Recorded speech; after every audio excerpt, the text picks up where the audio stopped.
So we're going to do a little graphing activity, and I'm going to kind of walk you through how to do this in Excel. Okay, and you're going to make this graph yourself and then answer some questions.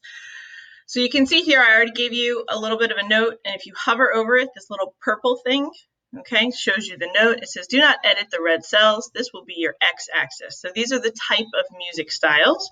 And then this is the number of students who prefer that kind of music style. All right, so I said put numbers in green cells from class poll, and this will be your y-axis.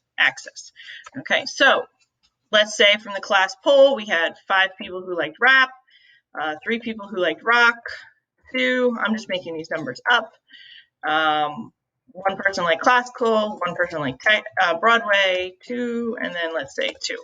Okay, so now you have the basis for a Excel graph. Now, obviously, these numbers are going to be different depending on exactly what the class answers, but this is just showing you how to do this, okay?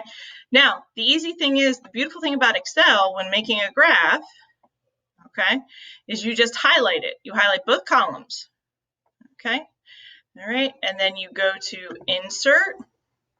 Now, you can use the recommended chart, which will tell you what it recommends, and you can pick from there. Or if you know you have to specifically draw a chart and Excel isn't quite getting that, you can go through and pick. But for what we're doing, I would just stick with the recommended charts, okay? And you get basically a bar graph, and you click OK. And look, the graph is actually drawn for you already, taken care of, no problems. Now, the one thing you do have to do, okay, is you need to put on some axis titles, okay, because all good graphs have data or have titles, and then you should be able to just edit the text. Okay, so this is number of students, okay, and this is type of music, and a lot of times people just call their charts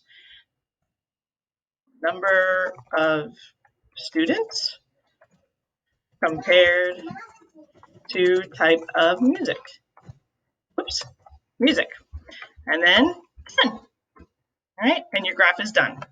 And then you can even, my students, I can either leave it there, or I can set it to its own page. If I wanted to make it a new sheet, okay, and it draws it there as a new sheet. So there you go, you have a graph.